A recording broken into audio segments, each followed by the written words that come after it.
This is Brother Peter Diamond, vaticancatholic.com. I wanted to talk about King Louis XIV, the famous Sun King. Louis XIV was the King of France from 1643 to 1715. He was the longest reigning monarch in the history of Europe. He was known for his pomp and luxurious palace at Versailles and his way of living. There are a few things that I found interesting in his life. Louis XIV claimed to be Catholic. However, he essentially drifted in and out of schism with the Church because he was often favoring schismatic Gallican ideas which tried to limit the full jurisdictional authority of the Pope. It wasn't necessarily solemnly declared and articulated his schismatic break from Rome, but he was more or less drifting in and out of support for these things and fighting with the Pope. But at other times he claimed to be a devoted Catholic and even worked with the Pope to combat Jansenist heresies. But what's so interesting about his life is the frankly disgusting pomp in which he lived. And I thought it sort of related to how he drifted in and out of schism and was used to work frequently against the interests of the Church. And I wanted to just quote from Warren H. Carroll's book, The Revolution Against Christendom, Volume 5 of History of Christendom, where he's quoting from another author about what went on during his reign and in his palace and how he lived. And I want to quote starting around page 6. He says, "Versailles, built as a capital of the empire, was indeed a spectacle for the world." And by the way, King Louis XIV was the most powerful monarch in Europe at the time. Versailles became the symbol of the supremacy, wealth, power, and majesty of the richest and most powerful prince in Europe.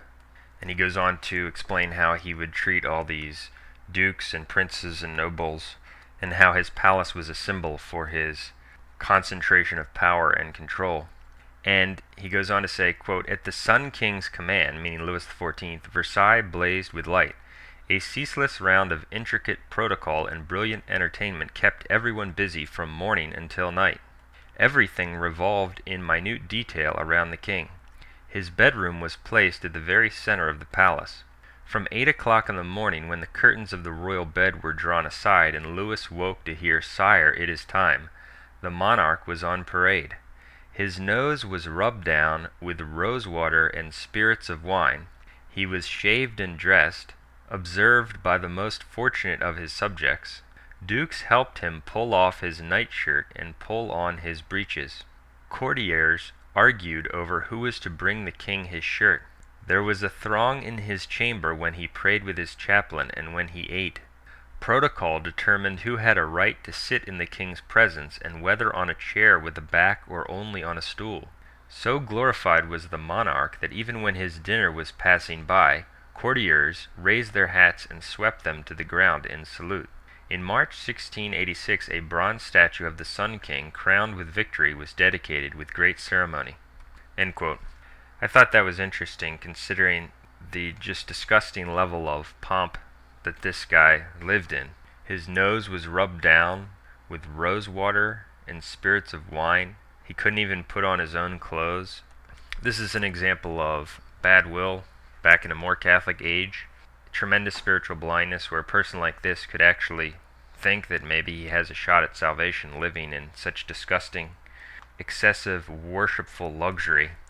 And as a result of sins like that, he fell into working in the temporal sphere against the interests of the Church frequently. It also speaks to the human respect of the priests and the chaplains who were in France at this time. Did anybody rebuke him for this excessive and ridiculous activity? If he had been told in a clear and charitable way that this is mortally sinful excess, perhaps he would have reformed himself, especially if many different priests told him this. Those who didn't sinned mortally by omission, and the fact is that there was probably almost no one who rebuked him. According to some authors, King Louis XIV became somewhat more spiritual and repentant at the end of his life. How sincere that was, it's obviously difficult to say. In short, I think that some of these facts illustrate once again that the road to hell is broad.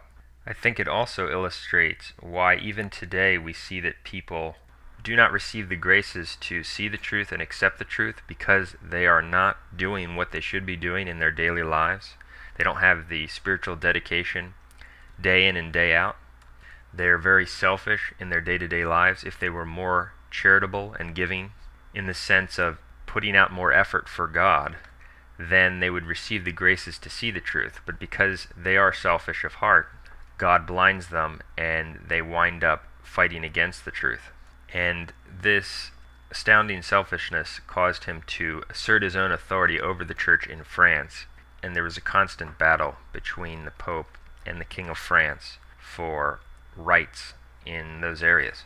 It's also interesting that at the end of his life, Carroll points out that on April 14, 1711, the eldest son and principal heir of Louis XIV, the Duke of Burgundy, died of smallpox, followed within a week by his wife, a great favorite of King Louis, who had contracted measles. Louis also lost his grandson. Louis was prostrated by grief and told his doctors, "I am infinitely miserable." He said, "I lost almost within a week a granddaughter and a grandson, and then their son, all of them with great expectations, and all tenderly loved. God punishes me. I have merited it." End quote.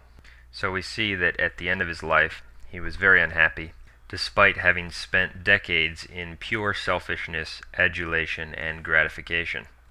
In conclusion, I think it shows again that the road to hell is very broad, and that most people go there.